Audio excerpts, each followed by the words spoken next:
Yes, we've had a bit more snow. Not as much as we had on Saturday into Sunday, but we had a nice little dusting of snow overnight. We're doing quite well this year on the old snow stakes. Luckily, it hasn't been too much chaos as of yet. However, I thought I would take advantage of finally doing what everybody else has already done and dusted days ago. I'm finally going to do the video of my top 10 films of the year and my top 10 TV shows with a couple of honourable mentions and a couple of stinkers in each of those categories.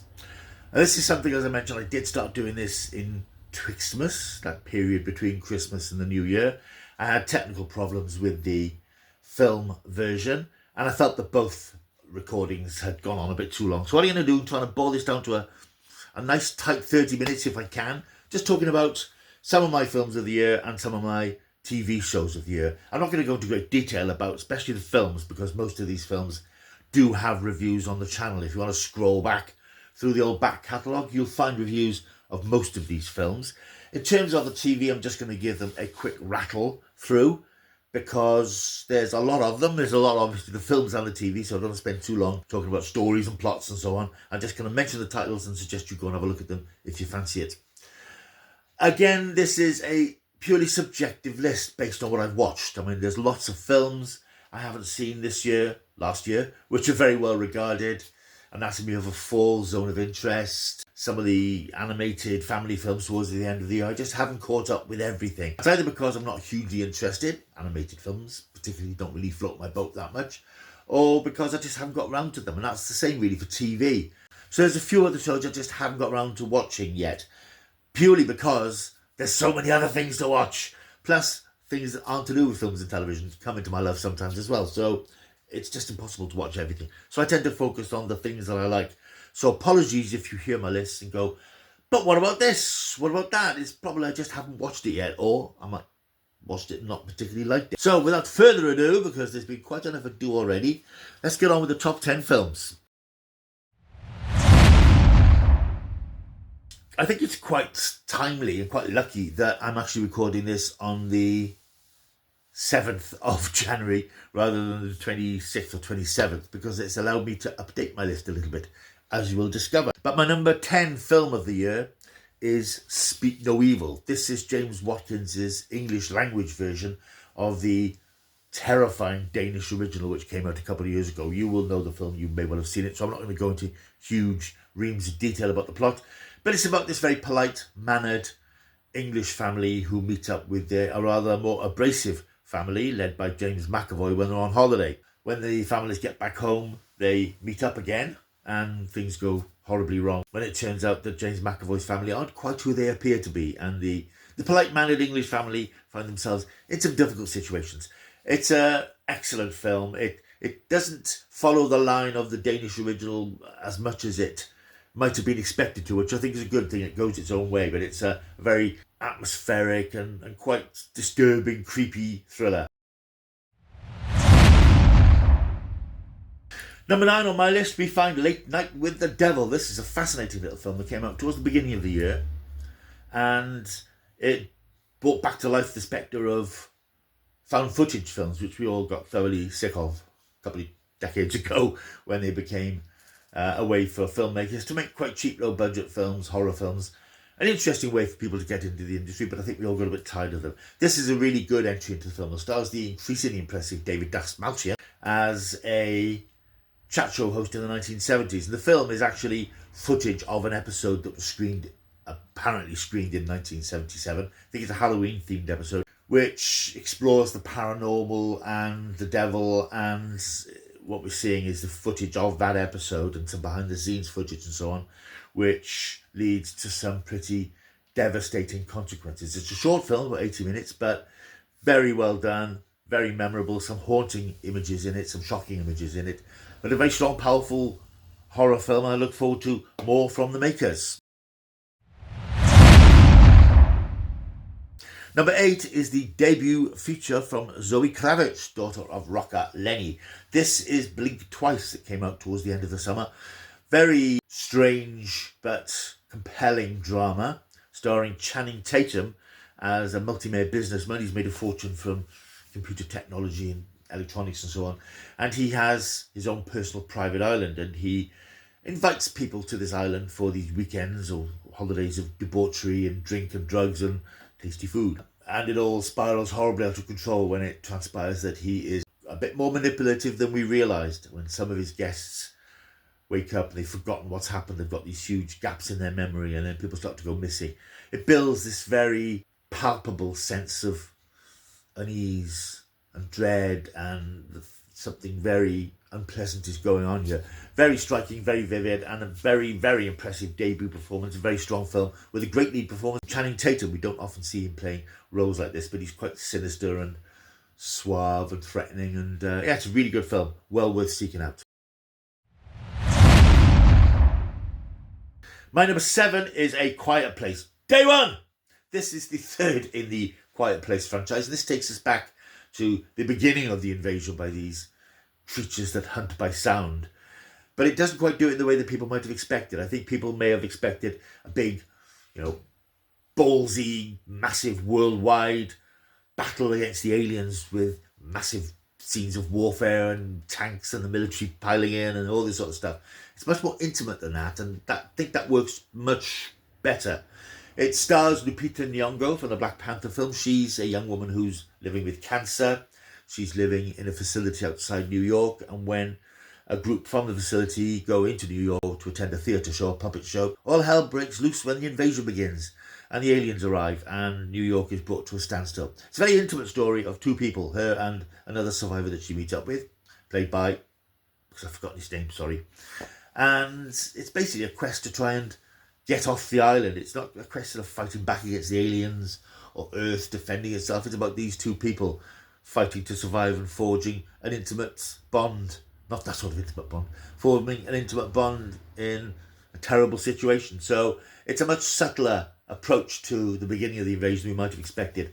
But it's a really good film. And I'm very pleased that it's a sci-fi franchise that hasn't dropped the ball 3 films in. So I'm hoping that the 4th and I think final film, which is coming in a couple of years' time, which takes us back to the Emily Blunt character, will not let us down. That's at number 7. My number 6 film is one which I'm very pleased to have in this list because I wasn't entirely sure it would get in here.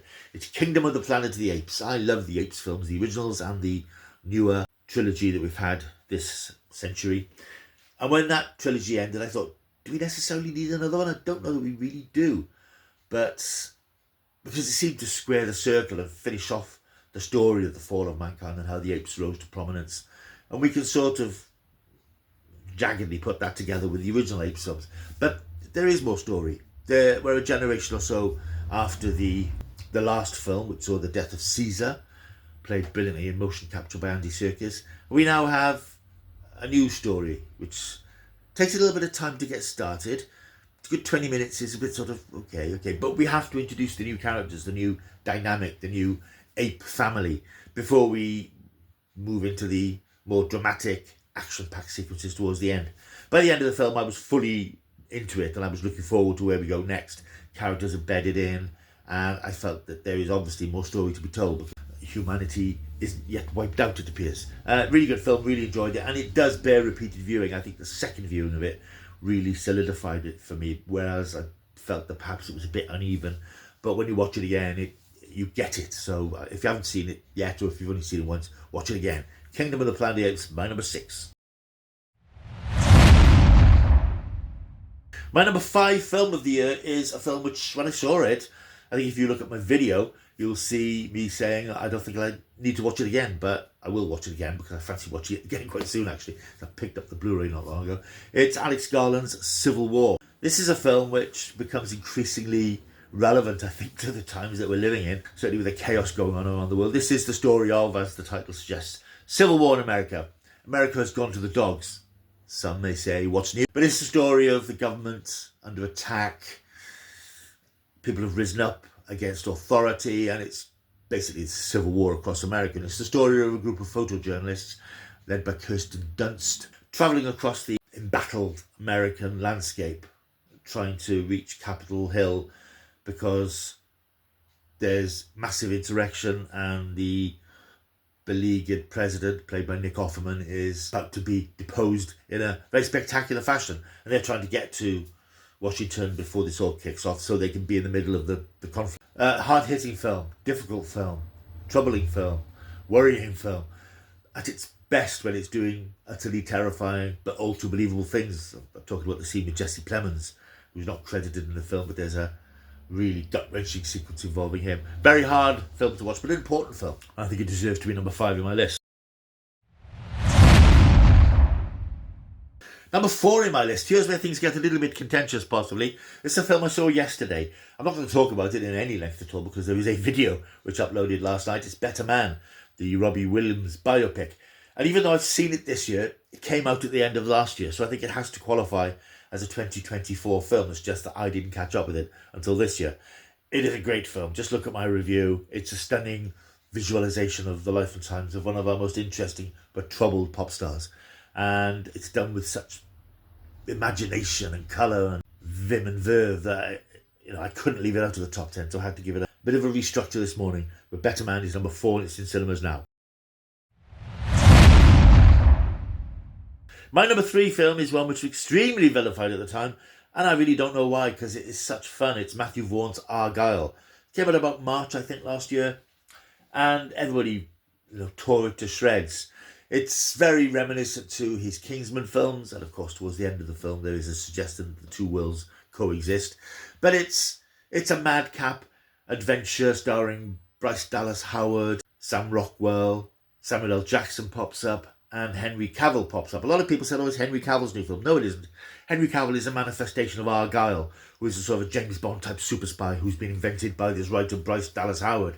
And when she discovers that her stories have had an influence on a criminal organisation who want to find out what their plans are next from her stories, she gets involved in an extremely frantic, high-stakes, madcap action-adventure romp, which has all sorts of insane set pieces, but never stops for a moment. And I just thought it was great fun, and I just can't understand why critics didn't understand that. I just thought it was a really good, entertaining film. My number 2 film is another film which was misunderstood by the critics. Damn you, critics. It's Joker, Folie à Deux, which came out September, October. Massive box office bomb. Misunderstood again by people who wanted a traditional Joker film. They thought that after the first Joker film, we were going to get the Joker becoming the clown prince of crime as we've seen him in Batman detective comics over the years. But it was never that sort of film, and I don't think it was ever that sort of Joker. Terrific performance again from Joaquin Phoenix. The story carries on from the end of the first film, where he's in prison awaiting trial for his crimes at the end of the first film. While he's in prison, he makes the acquaintance of Lady Gaga's Harley Quinn, or Harley Quinzel, or whatever her name is. She is this film's manifestation of Harley Quinn. But there's an interesting twist on her character and what brings her together with Arthur as the Joker character. Very intense and great courtroom scenes, which aren't always the most thrilling things to watch. And of course the musical sequences, which were so divisive for people who said, it's a musical. It's not really a musical. The musical scenes are Arthur's mental manifestations of what's going on in his life as it deteriorates and swings back and forth. I thought it was a breathtaking piece of cinema, and I think that in years to come, people will realise that. My film of the year, however, and I think most people would agree with that, is Poor Things. Yorgos Lanthimos' extraordinary, vivid, colourful, outrageous fantasy that came out at the beginning of the year. Came out at the end of January, and this year, 2024, came out in 2023 in other territories, including the US. But it's still a 2024 film as far as I'm concerned. Colourful, extraordinary. I mean, it's what you expect from Yorgos Lanthimos' films if you've seen things like The Favourite and The Lobster. Very much in that sort of wheelhouse of things, but taken up to the next level. Brilliant film, highly recommended, not for the faint-hearted, but a bit of a masterpiece. He also brought another film out this year called Kinds of Kindness, which I watched between Christmas and the New Year, just to see if, because I like his films, whether it would edge into the top 10. It didn't. Let's just say it didn't. Didn't really work for me. There's one, it's just like a triptych of 3 loosely connected stories. The second one I thought was really good, but the other 2, yeah. So yeah, Poor Things, my film of the year. I'm going to give a few honourable mentions to films that I watched across the year, and as I'm talking, I've just thought of another one. It was quite a good year for films. Entertaining films, not necessarily brilliant classic films, but there were a lot of good films up last year. Heretic, a brilliant performance from Hugh Grant, who's becoming increasingly interesting as an actor as he gets older. He's getting some roles he's really getting his teeth stuck into and he's really enjoying doing. Very interesting, dark, quite a claustrophobic sort of horror film set pretty much in one location as he plays this reclusive gentleman who lures these two young Mormon girls into his home, not to do anything nasty to them, but to make them question religion. And it drifts into sort of generic horror towards the end, but the first hour or so is gripping stuff. Interestingly, I haven't put Deadpool and Wolverine in my top 10. And having seen it originally, I thought, yeah, this is going to be a top 10 film, but it sort of gets edged out because I think the films in the top 10 are a bit more interesting. This is Marvel embracing the R-rated Deadpool world and doing it well. I mean, it's a crazy story. You do need to have a bit of back knowledge of things that have happened elsewhere in the Marvel universe. But that's the way these universes get when they get heavier and heavier with more and more lore piled onto them. But it's a great romp of a film. Great action scenes, audacious action scenes, lots of swearing, lots of blood and guts. It was just great fun, but I didn't feel that it was doing anything that different with Deadpool. I got Deadpool, the first film, I understood the joke. It is the same joke on a bigger scale, but it's great fun and it's my favourite of the Deadpool films in any event. Dune 2, of course, again, this should be the top 10. A fantastic follow-up to Denis Villeneuve's original from a few years earlier. But it just got edged out slightly, but it's a great film, and if you love the first film, you will love the second film. An interesting little film called Starve Acre came out this year, starring Matt Smith and Morven Clark. Set in the 70s, it's very much a folk horror film, and Britain does do these sort of little low-budget folk horror films very well. This is quite creepy and unnerving, and it's about a sort of folk horror demon type thing. Hard to explain, but worth a look if you could track it down. It's very unusual and quite eerie in the way those folk horror films usually are. I'm also going to mention Alien Romulus, which I enjoyed. I've seen it twice. I must have liked it. It's one of those franchises, Alien, that sort of doesn't seem to have a purpose anymore, because I think the first two films back in, 79 and 86 were so good. Ever since then, it's just been either treading water or wandering about the place. This was a conscious effort to put it back to what made the first film work. And I enjoyed it. My only comments would be, it felt a little bit like a YA film, because the cast are like teenagers exploring this abandoned spaceship, and there's one slightly questionable sequence involving a former character from the franchise who's resurrected through CGI. But all in all, it did what Alien films do, and it touched base with all those things that made us like the original Alien, chest bursters and face huggers and all that stuff, and that sense of claustrophobia. And I think it worked quite well as a reboot of a slightly tired franchise. Lisa Frankenstein, I thought, was a terrific film. This was originally in my top 10, but got edged out by Better Man, Robbie Naughty. This is a really good film. It's a coming-of-age film, and I don't normally do coming-of-age films because I don't think people do come of age. They just get a bit older and they grow up. But this is a really interesting film set in the 80s, and it has that bright, colourful aesthetic to it. It's vibrant. And it's about this girl who forms a relationship with a revived 19th century poet who's buried in a local graveyard, and he's brought to life by a lightning flash, and all bizarre things happen. But it's very well directed by Zelda Williams, and with a really good lead performance from Catherine Newton, with Cole Sprouse playing the resurrected ghost figure. Very interesting, very unusual, well worth tracking down. Not a big hit, but it was an interesting film at the beginning of the year. Also going to mention a film I watched actually just a few days ago, Azrael, Angel of Death, which is on Shudder. It came out towards the end of last year. Very low budget film, starring Samara Weaving, post-apocalyptic film, no dialogue, set in a world generations away where, well, actually not generations away, in the near future, I assume, people have lost the power of speech because of some terrible cataclysm. And Azrael, character played by Samara Weaving, she clashes with this strange demonic cult. And there are strange creatures in the woods called the Burned Ones, who are sort of these scorched, cadaverous, carnivorous creatures. Very interesting film, driven without dialogue at all, and that's really well done. And for a low-budget film, it's got a real punch to it. I'm also going to mention, although I probably shouldn't, a film called Out of Darkness. I reviewed this further back in the channel. This was quite an interesting low-budget film, set in a strange prehistoric era where people speak in a strange language, a language which was created for the film. It's basically about this tribe trying to find sanctuary and pitching up near these woods where there are something evil lurking within. Very interesting and unusual film, which I did enjoy, and I'm going to mention it, even though, having put it on my channel, reviewed it, I had a copyright claim for the makers for using some footage or something in the film. I can't remember what it was now, which I think is a shame. Obviously, I removed that particular section. I just think it's a shame when new filmmakers or struggling young filmmakers take punts at critics and people who are publicising their films on YouTube instead of just taking it as nice publicity. They're trying to claim something. So anyway, that's Out of Darkness, which I enjoyed. And I will also mention finally Beetlejuice. Tim Burton's much awaited sequel to his 1986 original. I wasn't a massive fan of the original. I've watched it a couple of times and I sort of get it a bit more every time I see it. But I really enjoyed the sequel.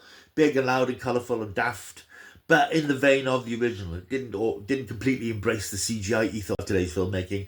And another great performance from Michael Keaton. And of course, one of the benefits of that particular character is the way he looks. It doesn't matter that Michael Keaton's aging. Not that he is particularly. He still is quite young for a man of his age. But Beetlejuice need never age. And I thought it was a good, fun film. There's probably too much in it, too many storylines, too many characters, and some didn't get the payoffs that they might have needed. But all in all, I thought it was a good, romping time at the cinema.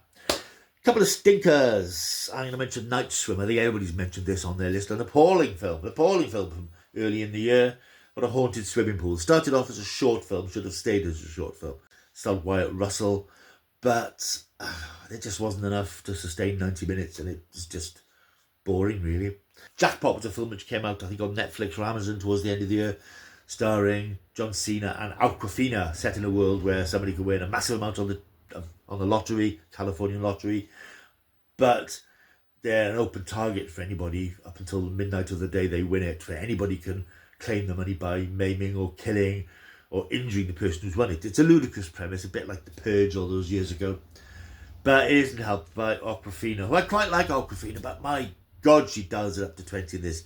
That sort of yapping and screaming. And John Cena, who I think needs to have a word with his agent about some of the things he does, because this is just it's irritating. I'm also going to mention If, Imaginary Friends. I went to see this. Wouldn't normally have seen a film like this, but it was the work of John Krasinski, who of course did the Quiet Place films, and I enjoyed the Quiet Place films. Didn't enjoy this. Basically, it was just a story about mourning for youth and the imaginary friends that we had. The problem is, as I said in my review, it fell between two stools. There were colourful creatures in it, but no colourful creature antics. And adults, I think, would have been irritated by the colourful creatures, and there was nothing for the kids to latch onto. So there was nothing to it. It was just quite dull. There were no stakes. There was no adventure. There was no action or pranks. Ryan Reynolds is there, phoning it in. Just dull and dreary. And finally, I'm going to mention one of the worst films of the year for me, Godzilla X Kong, The New Empire. I love myself a Kong. What have they done to my boy Kong? The American Godzilla Kong, what do they call them? Monsterverse films have become increasingly stupid. I love Kong Skull Island. Godzilla I find a bit dull in this particular version, this American iteration of Godzilla. It's just a bit boring. And this was just reduced Kong and Godzilla to motion capture things running about. Kong has got his magic axe. He's now got some superannuated art. It was just poor. And I just found it irritating. I just think it's a shame that two of the great monsters of cinema have been reduced to this. Particularly when you think of Godzilla -1, which came out earlier. It came out in 2023. Which was taking Godzilla Reclaimed by Japan and understanding Godzilla. I think American cinema just thinks of Godzilla as a big, fire-breathing, monstrous lizard, but there's so much more to him than that, and they don't seem to grasp that. So anyway, Godzilla X Kong. Terrible! Right, now time for a quick whip, because we're coming up to half an hour, and I said I wouldn't do much more than half an hour. My top 10 TV shows of the year. Number 10 is Eric. This was a show which arrived on Netflix, I think it was Netflix in March. A British series, even though it's set in America, set in New York, written by Abby Morgan, starring Benedict Cumberbatch as a puppeteer in a 1980s TV show, sort of a Sesame Street type show. He's already on the edge when we meet him, but he goes over the edge when his young son disappears. Very taut, very tense, a very troubling psychological drama, because as he gets into a deeper spiral of despair and depression, he starts talking to a 7-foot-tall anthropomorphic rabbit called Eric, who is actually a design based on something his son had created as a new puppet for the show before he disappeared. It's a really good show. It's very bleak, it's very dark. It really captures that sort of stifling steaminess of 1980s New York, rife with racism and homophobia. And it's a relationship drama, borderline fantasy drama, but it's very immersive. And I think once you start watching it, you might feel uncomfortable with it after the first episode, but it pulls you through all 6 episodes. And of course, it goes without saying that Benedict Cumberbatch is fantastic. Number 9 is a show which has probably been forgotten. I don't know if there's going to be a second series. There should be. It came out in January of last year, called Domino Day. This is another British show. It was on BBC Three. Not aimed at me, because BBC Three shows are not aimed at men of my age. But this is a very Buffy the Vampire Slayer type show. And there's been a lot of shows over the years that have been described as the new Buffy. There can never be a new Buffy, because that was such a one-off series. But this had much of the style and look. It was even photographed in a way that resembled Buffy episodes. It had that sort of look about it. It's set in Manchester, present-day Manchester. Newcomer Sienna Kelly plays Domino, who's a sort of energy-sucking creature. Not a vampire, but she's a demon creature who survives by sucking the lifeblood out of people. And she does that by cruising clubs and pubs and bars and so on, meeting guys and then draining them of energy. Really interesting story, really interesting series, very well made. Purcell Escott from Wizards vs. Aliens appears as her ostensible love interest. There's a really good turn from Lucy Cohu as Esme, who's the leader of this magic sort of cult in Manchester, of all places, who are trying to track down Domino and control her and find out exactly what she is.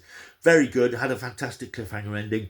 1 year on, there's no word if there's a second series coming up, which is such a shame, because it's so hard for British genre shows to make any impact and punch through. And I thought this was, even though it was not aimed at me, really striking, really well written, and very well filmed. Domino Day, number 9. Number 8, I'm putting one of the Walking Dead series of this year. Walking Dead has had a real renaissance since the parent series moved on a few years ago. We've had these spin-offs, Dead City. We've had the Daryl Dixon series, which seems to be constantly in production, because there's a third series on the way. But the one I'm putting into my list is The Walking Dead, The Ones Who Live. This is the one that brought back Andrew Lincoln, who started it all those years ago.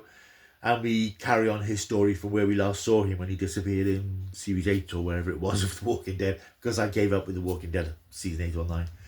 And he's reunited here with Michonne, played by Danae Gurain. We find out what happened to Rick when he got dragged into this militaristic, fascistic organisation that's plans to roll its way across the country and sort of take control. Really powerful stuff. Only 6 episodes. I think perhaps it could have done with another 2, because the conclusion seemed a bit rushed.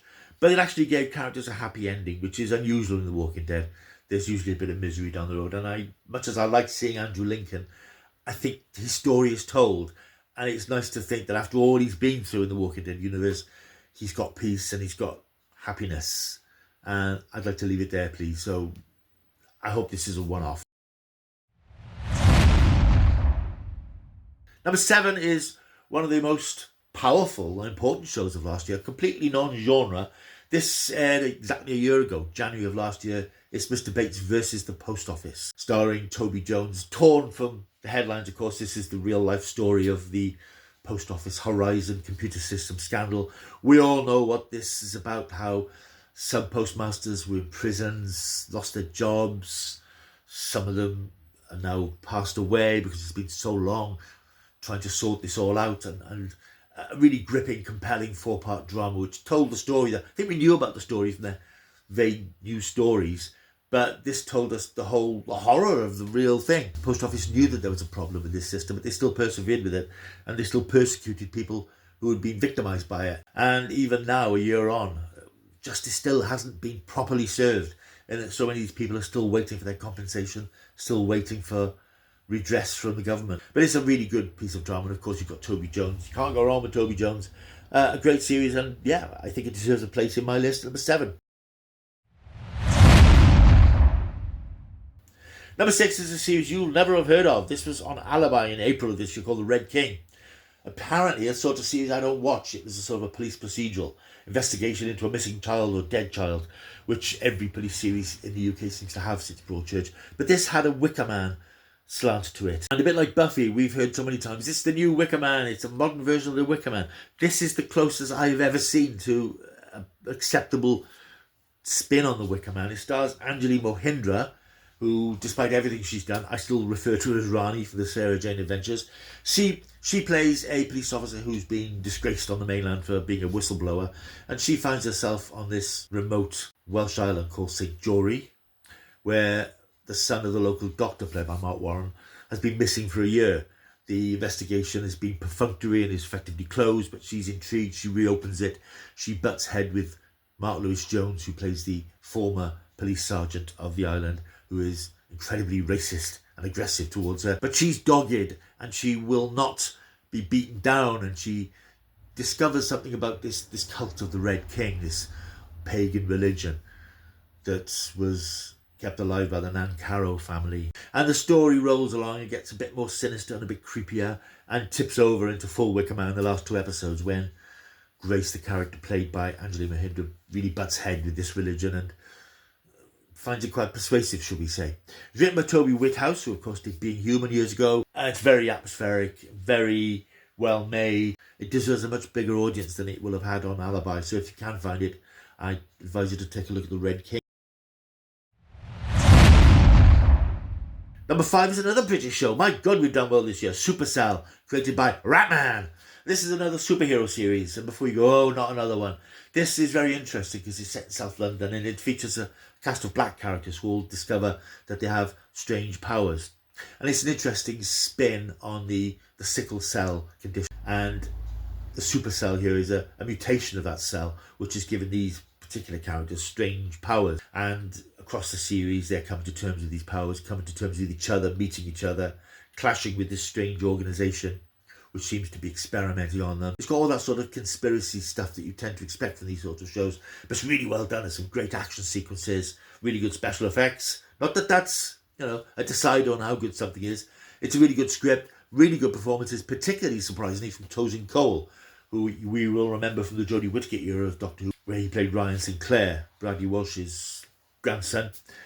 Very insipid performance from him in Doctor Who, but he's full of life in this, and he's very expressive, very emotive, probably because he chimes with the material a bit more than he did in Doctor Who. Supercell is on Netflix and is coming back for another series, which I think is going into production quite soon. I think the plan is for 3 series, so I'm looking forward to seeing where it goes. Really good British genre series. It's great to have a good British genre show. Number 4 is Baby Reindeer. I can't say much more about that than everybody else has said. Richard Gadd's true life story of his stalking experience, and of course describing its true events, has caused a bit of a fuss, but it's a terrific 8-part series. I watched this all in one go. I binged this one night, and that's doesn't happen very often, so I think I have to take note of that when it happens. But not a fantasy series at all, but again quite disturbing and unnerving. Superb performance, rightly recognised in the Golden Globes this week, much as the Golden Globes are not a particularly respected barometer of quality and taste. Jessica Gunning's performance was absolutely stunning. But a great series, Baby Reindeer. Number 3 is The Penguin, a spin-off from the Matt Reeves Batman film from a few years ago, with Colin Farrell, unrecognisable as Oswald Cobb, as he's now known, the Penguin, battling for survival and battling to take supremacy in the crime world in Gotham City, which has collapsed following the events at the end of the Batman film. What a great series. Not the sort of thing I would normally watch because it seemed a bit Sopranos-y, and I've never watched Sopranos, sorry. Sort of the world of gangsters and that sort of world doesn't really appeal to me in terms of storytelling. But this was so well done. Not really a comic strip thing at all. It had no real connection to the world of DC, although it's set in Gotham and it's a nice little reference to Batman at the end of the series. Colin Farrell is superb, but even better is Christian Milioti as Sofia Giganti, or Falcone, who is the daughter of the crime boss who died at the end of the Batman. And her journey into madness in episode 4 is the stuff of Emmys. A fantastic performance from her as this woman who is framed for murder by her own father, and she endures a terrible period in Arkham Asylum and comes out a totally different woman. But it's a great series, and the last episode itself had some stunning shocks. Great series. There is talk of a second series. I hope it happens. I think there's plenty of material for more stuff on the Penguin if Colin Farrell is willing to put up with the torture of hours and hours in the makeup chair to get all these incredible prosthetics, because you would not know that this is Colin Farrell. Heading towards the end now, number 2 is a series again which might have sailed under the radar, which is a shame because it's a great series. It's Dark Matter. This arrived on Apple TV in May of last year, based on a book by Blake Crouch, who wrote a series called Wayward Pines a few years ago, which I really enjoyed. This is a sort of multiverse type thing, starring Joel Edgerton as this guy who, for various reasons, finds himself passing through into another dimension, which is very similar to his own, but not quite the same. Meanwhile, the version of him from that dimension has moved into our dimension and taken over his life. It's his character, Jason Destin. It's his struggle to get back to his universe and get back to his family. But in doing so, he travels into various other universes where the world's not quite the same. It reminded me of Sliders, that old 90s science fiction series I used to enjoy, with a little bit of Doctor Who thrown in. Really exciting, really well done. I think it tailed off in the last episode a little bit, but it did resolve in a way. But there was to be a second series. I'm not sure. I often wonder if we need second series of some of these things that are so good to start with. But really good show. Great production values, of course. I do like Joel Edgerton. He is excellent. Jennifer Connelly is superb as his wife.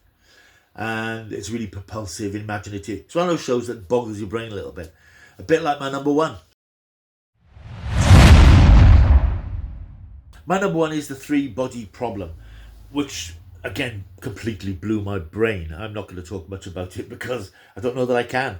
It's created by David Benioff, D.B. Weiss and Alexander Wu, and it's the 3rd adaptation apparently of the Chinese novel series Remembrance of Earth's Past, particularly its 1st volume, The Three-Body Problem, which is, how can I describe this series?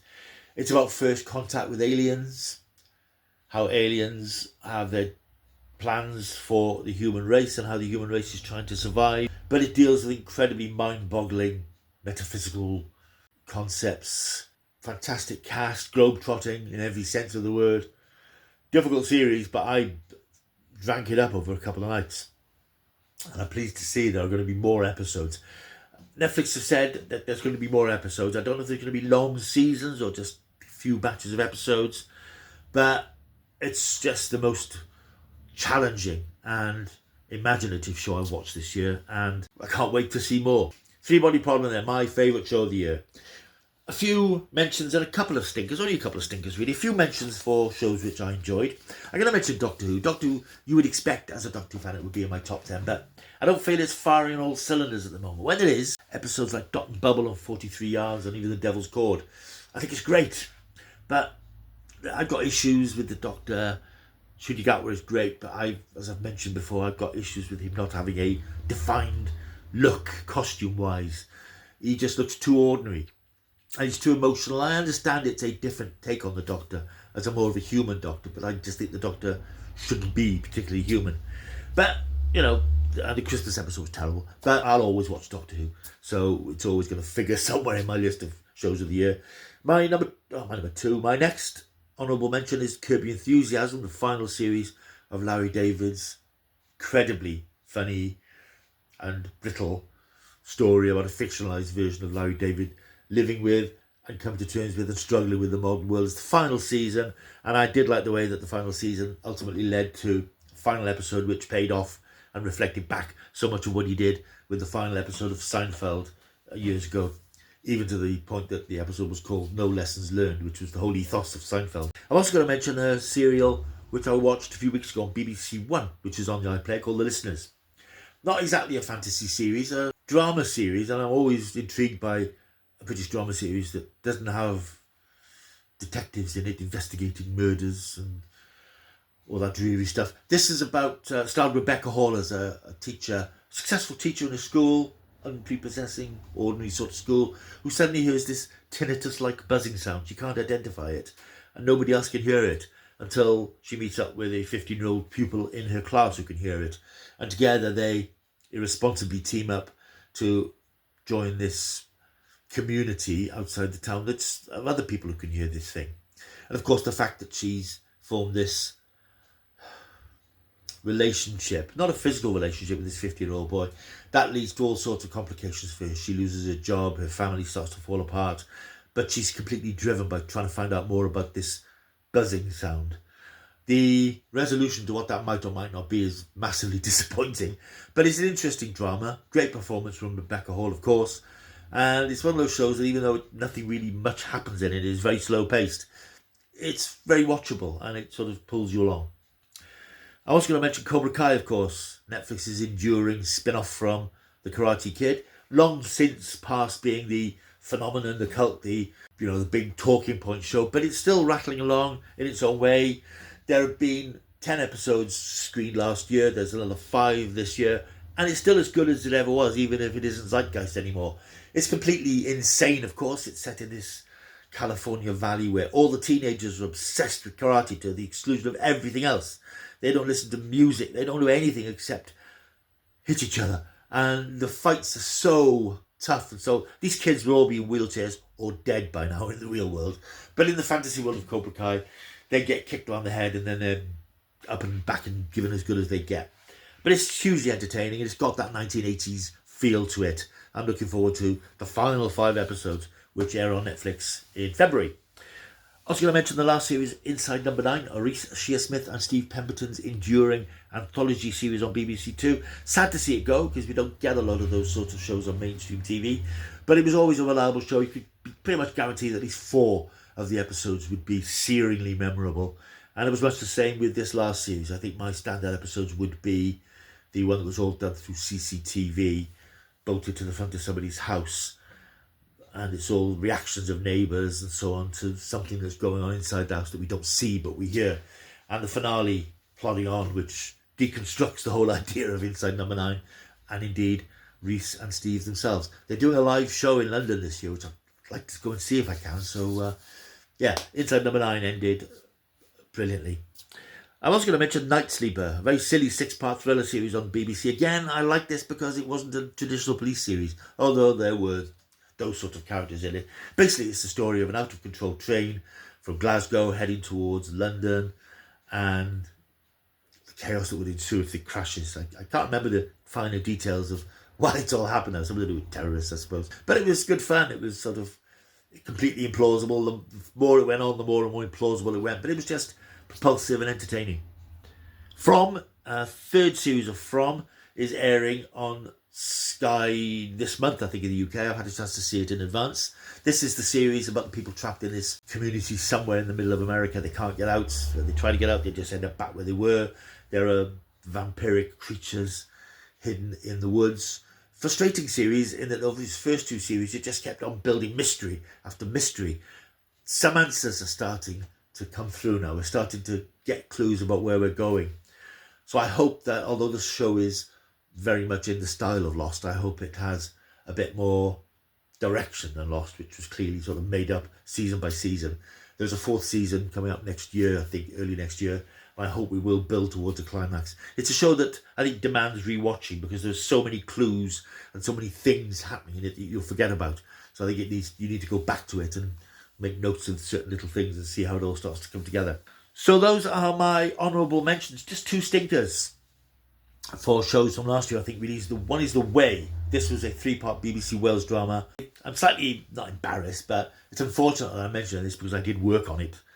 I worked a day as an extra in one scene, sort of meeting scene in episode 1. This was Michael Sheen, who's normally pretty reliable in the stuff that he does, but this was his bizarre fantasy idea of Port Talbot, his hometown, falling apart when the local steelworks closes, which is actually now happening in real life. And it's sort of the disintegration of that community collapsing and breaking apart. I think it was just 3 episodes. It probably needed 6 because it was full of stupid ideas that could have been better developed over 6. And in the end, it developed into a sort of a survivors type thing with refugees and people leaving the country and the absurd idea of a new Port Talbot being built on a beach in the south of England, which comprised of 4 metal tin huts and a few extras. It was terrible. It was a bad script, not well realised, I'm afraid. So that's The Way. And the final mention, it wasn't really a stinker, but it was horribly disappointing. And I do get frustrated when British genre television, because there isn't a lot of it, disappoints. And this is a particular disappointment because it was from Ben Wheatley, Generation Z, which aired towards the end of last year. Much anticipated. Again, a lot of this was filmed around South Wales, so don't blame us. It's Ben Wheatley. He's done a lot of folk horror films in the past, which have been really creepy and atmospheric. And of course, he did a couple of Doctor Who episodes in Peter Capaldi's era. But this was his take on zombies, and it was rubbish, really. It was sort of entertaining. You watched it, but the characters were all pretty unlikable. And it was the idea of this sort of man-made virus that turned old people into flesh-eating creatures. But they had their intelligence. They weren't mindless, shuffling zombies. But the characters, as I say, you didn't really care about the characters. It was nice to see people like Sue Johnson and Lisa Dobson having a chance to let loose and do something different. And I think for somebody like Ben Wheatley taking on this particular subgenre, it was a disappointment. Generation Z. I think he planned 2 or 3 series, but he did appallingly in the ratings, so let's talk no more about it. So there we are. That's a rattle through my films and TV of the year. Hope you've enjoyed watching it, however much of it you've watched. Please like and subscribe. Stick around, lots more stuff to come. There's some cult TV stuff coming soon. There's some Doctor Who stuff coming soon. There's all sorts of stuff. So stick around in 2025. Keep taking the stuff.